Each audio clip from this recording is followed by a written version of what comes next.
शुरुआत करते हैं बड़ी खबर से। गरियाबंद से खाट पर लिटाकर महिला को नदी पार कराया गया। गर्भवती महिला को खाट पर लिटाकर पार कराया गया क्योंकि गांव तक एम्बुलेंस नहीं पहुंच पाती। नदी पर पुल नहीं होने से वाहन नहीं पहुंच पाते। सोशल मीडिया में वीडियो वायरल हो रहा है। मैनपुर ब्लॉक के सिंहार गांव का ये मामला है। तो यह है विकास की तस्वीर, जब नदी को पार करने के लिए पुल तक नहीं बन पाया है आजादी के इतने साल बाद तक, कि अगर किसी गर्भवती महिला को डिलीवरी के लिए लेकर जाना है तो खाट पर लिटाकर उसे ले जाना पड़ता है। ये तस्वीर है सतीश। तो गर्भवती महिला को खाट पर लिटाकर नदी पार कराया गया। तस्वीरें आप देख सकते हैं। ये विकास की तस्वीर है जो अपने आप में सवाल उठाती है, क्या सही मायने में यही विकास है? बुनियादी जो जरूरत होती है, सड़क, पानी, बिजली, वो तक लोगों को उपलब्ध नहीं हो पा रही है। और गरियाबंद के मैनपुर की ये तस्वीर है, क्योंकि नदी पर पुल नहीं है इसलिए वाहन गांव तक नहीं पहुंच पाता। ऐसे में अगर कोई इमरजेंसी है या कोई बहुत गंभीर स्थिति है तो आपको खुद लेकर जाना पड़ेगा। अगर वो मरीज चल नहीं सकता तो जीते जी उसे खाट पर लिटाकर 4 लोगों के कंधे पर ले जाना पड़ता है। तो ये तस्वीर है जो अब मीडिया में वायरल हो रही है। फारूक बेबर हमारे साथ में जुड़ चुके हैं। फारूक, क्या कहें ऐसी तस्वीर को? क्या हम विकास कर पाए आज तक? निश्चित, आपने जो कहा है बिल्कुल सही है कि गरियाबंद जिले के अधिकतर क्षेत्रों में यही स्थिति है। खास करके मैनपुर विकास खंडों की स्थिति यही ऐसी बनी हुई है। अनेक नदी नालों पर पुल न बनने के कारण जब लोग गंभीर स्थिति में हो जाते हैं, गंभीर रूप से बीमार पड़ जाते हैं, या फिर बच्चों को जब स्कूल जाना पड़ता है तो वो जब आगे बढ़ नहीं पाते, नदी में पानी होता है, तब ये स्थितियां बन जाती है कि लोग अपने गांव में बीमार रह करके खत्म हो जाते हैं, उनकी इलाज नसीब नहीं हो पाता।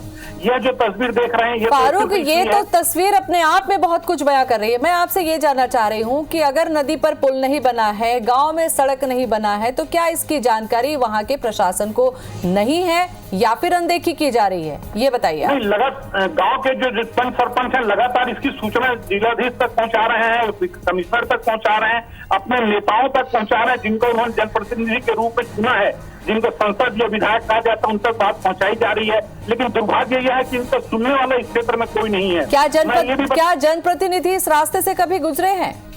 जनप्रतिनिधि अक्सर गुजरते हैं और ये जब वोट मांगने जाते हैं तब भी जाते हैं, और जब कोई उद्घाटन करने जाते हैं तब भी जाते हैं। लेकिन उस वक्त की स्थिति ये रहती है कि नदी में पानी नहीं रहता, ये नदी नाले में अपना पुल न होने के कारण आसानी से निकल जाते हैं। लेकिन जब पानी रहता तो वो भी वहां नहीं जा पाते। या फिर एक तरह से यह भी कहा जा सकता है कि बरसात के मौसम में वो ऐसे गाँव में जाते ही नहीं जिन गाँव में पहुंच नहीं सकते।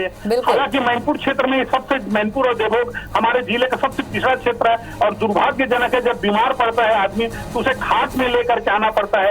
यह तस्वीर है कि अपनी हकीकत को बयां कर रहा है जो सब लोगों के सामने नजर आ रहा है। आजादी को इतने साल हो चुके हैं फारूक, राज्य बन के भी 20 साल हो गया है, सरकार बन गई, बिगड़ गई, दूसरी सरकार आ गई, लेकिन ये स्थितियां बनी हुई रहती हैं। वैसी कोई टेम्परेरी, कोई वैकल्पिक इंतजाम भी नहीं है इन लोगों के लिए?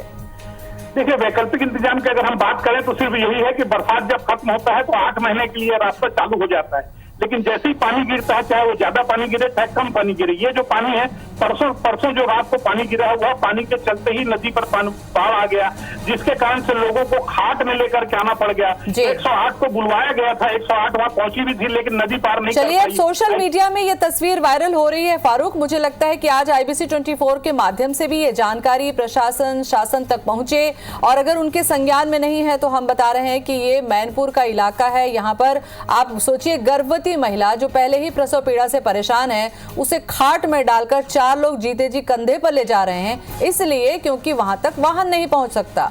कितनी ये गंभीर ये स्थिति है, ये सोचने वाली बात है। हमें लगता है कोई तो संज्ञान लेगा। बहुत बहुत शुक्रिया आपका फारूक।